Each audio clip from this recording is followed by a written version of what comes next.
Hello animal আবার স্বাগত আপনার কবি এনিমি চ্যানেলে যেখানে আজকে আমরা দেখবো ওয়ান পাঞ্চ ম্যানের সিজন 3 এপিসোড 3 কে। তো চলুন বেশি দেরি না করে এপিসোডটি শুরু করা যাক। আগের এপিসোডে আমরা দেখেছিলাম যে জম্বি ম্যান হাউস অফ ইভলিউশনের খোঁজ করছিল। তাতে জানা যায় যে হাউস অফ ইভলিউশন তো অনেক আগেই বন্ধ হয়ে গিয়েছিল। জম্বি ম্যানের ডক্টর জিনোসের সাথে দেখা হয়। আসলে জম্বি ম্যানও ডক্টর জিনোসের এক্সপেরিমেন্টের অংশ, বরং সে একমাত্র যে তার এক্সপেরিমেন্টে পাস করেছে। কিন্তু তারপর সে ল্যাবটা ধ্বংস করে সেখান থেকে পালিয়ে যায়। এই ঘটনার 10 বছর হয়ে গেছে। এখন জম্বি ম্যান একজন হিরো হয়ে গেছে। জম্বি ম্যান এখন রাগে একটা কুলারি বের করে, জিজ্ঞাসা করে যে হাউস অফ ইভলিউশন কেন বন্ধ হয়ে গিয়েছে। যতক্ষণ না ডক্টর জিনাস জীবিত আছে, সে যতবার চায় সেটা ততবার জীবিত করতে পারে।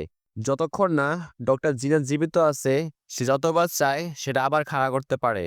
ডক্টর জিনাস বলে যে আমার রিসার্চ একদম বেকার ছিল, কারণ সে এমন একটা পাওয়ারফুল লোককে দেখেছে যার সামনে তার এক্সপেরিমেন্ট কিছুই না।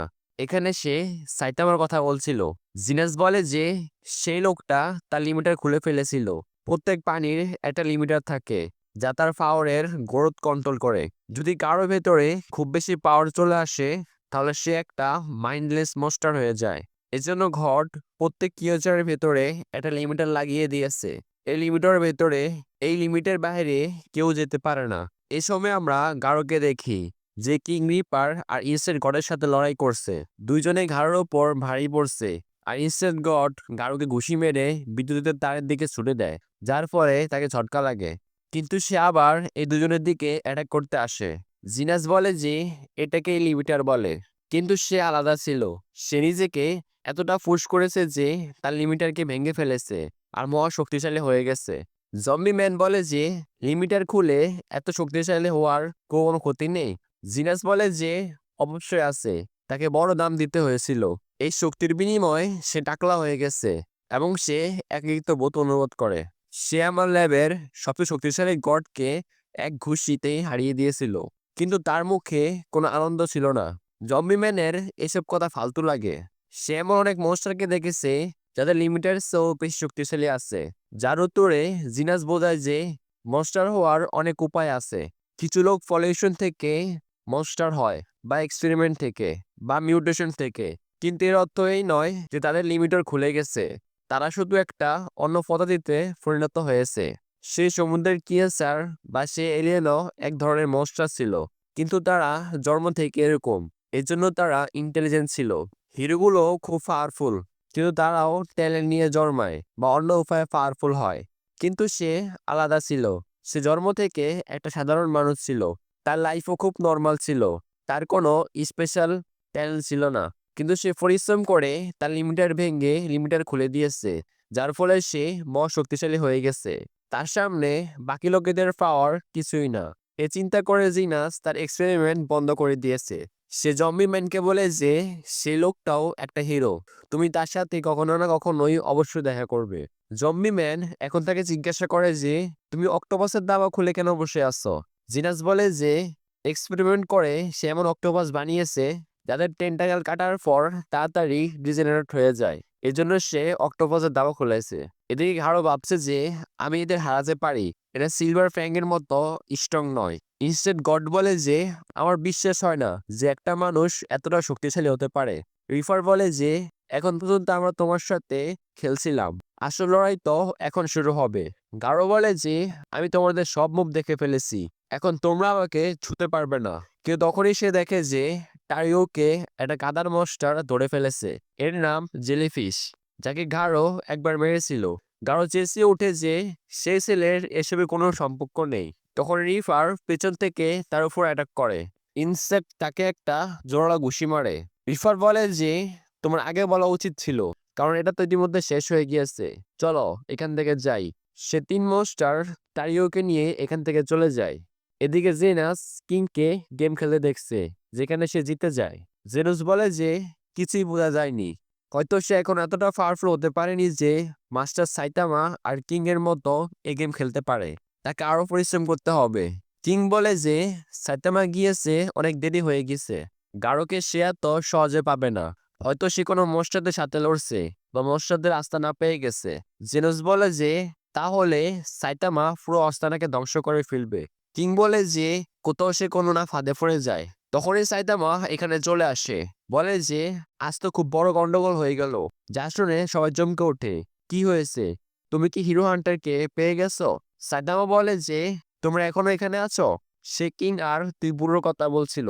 জেরো জিজ্ঞাসা করে যে সাইতামার উপরে এ রক্ত কার? সাইতামা বলে যে ফিরতে ফিরতে সে একটা মনস্টারের সাথে ধাক্কা খেয়েছিল। সেটা একটা সাধারণ মনস্টার ছিল যা এই এরিয়ায় দেখা যায়। যাই হোক, সমস্যাটা অন্য কিছু। সবাই চিন্তিত হয়ে যায়। আসলে কি হয়েছে? সাইতামা এখান থেকে গিয়েছিল তখন কতটা এক্সাইটেড ছিল। তার এই অবস্থা কে করেছে? সাইতামা এখন বলে যে আসলে আজ সে তার ওয়ালেট হারিয়েছে, যাতে পায় ৩,৫০০ টাকা ছিল। যা শুনে সবাই চমকে ওঠে। সিলভার ফ্যাং বলে যে আমি ভেবেছিলাম তুমি ঘাড়ের সাথে মোকাবেলা করেছিলে। যা শুনে সাইতামা চেঁচিয়ে ওঠে যে এখন মনে পড়ছে একজন লোক ফ্রি খাওয়া খেয়ে পালিয়ে গিয়েছিল। তাকে ধরার চক্করে আমি পাতাকপিটি রেস্টুরেন্টে ভুলে গিয়েছি। তখনই ফুবুকিও এখানে চলে আসে। সে পাতাকপিটা নিয়ে এসেছে যা সাইতামা ভুলে গিয়েছিল। সাইতামা বলে যে আজ তার মন হটপট খাওয়ার, আর হটপটে পাতাকপি না থাকলে মজা আসে না। ফুবুকি সাইতামার উপর রাগ করেছিল কারণ সে বিলটাকে চাপিয়ে রেস্তোরাঁ থেকে পালিয়ে গিয়েছিল। এবারও সে ফুবুকির কথা পুরোপুরি শোনেনি। এখন জিনাস ভাবে যে ফুবুকি বারবার তাদের এখানে কেন চলে আসে। কি সেই মাস্টার সাইতামার স্টুডেন্ট হতে চায়? তখনই জেনাসের সিস্টেম তাকে ওয়ার্নিং দেয় যে কেউ খুব তাড়াতাড়ি তাদের দিকে আসছে। জেনাস এখন লড়ার মোডে নেই। দুই বুড়ো আঘাতপ্রাপ্ত। ফুবুকি ডেভেল লেভেলের উপর মনস্টার সামলাতে পারবে না। ওয়ালেট হারানোর জন্য মাস্টার সাইতামার মানসিক অবস্থা ঠিক নেই। তাহলে শুধু একজন আছে যে লড়তে পারে, আর সেটা কিং।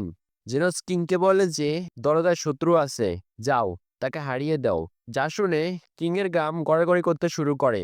জেনস ধাক্কা দিয়ে তাকে বাইরে ফাটিয়ে দেয় এবং দরজা বন্ধ করে দেয়।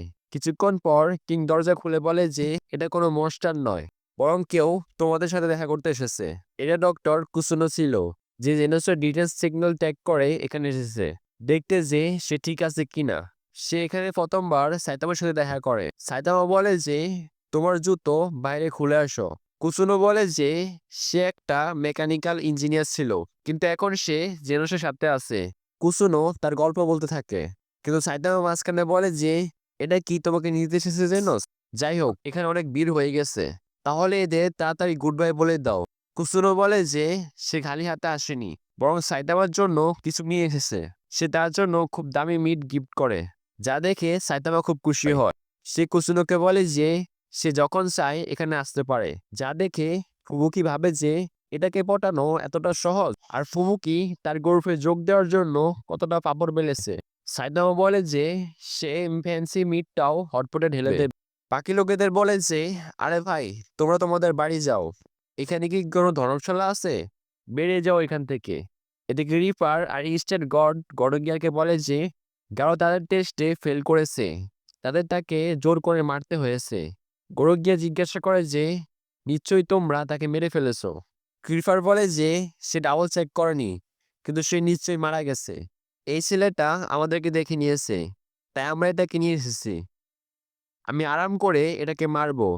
গরগিয়া বলে যে টাইম পাস করা বন্ধ করো। হিরোগুলো শীঘ্রই এই আস্তানার খোঁজ পেয়ে যাবে, আর ক্লাস এস হিরোগুলো এখানে আসার জন্য রওনা হবে। তাহলে সবাই যুদ্ধের জন্য প্রস্তুত থাকো। আমরা বাকি মনস্টারদের দেখি।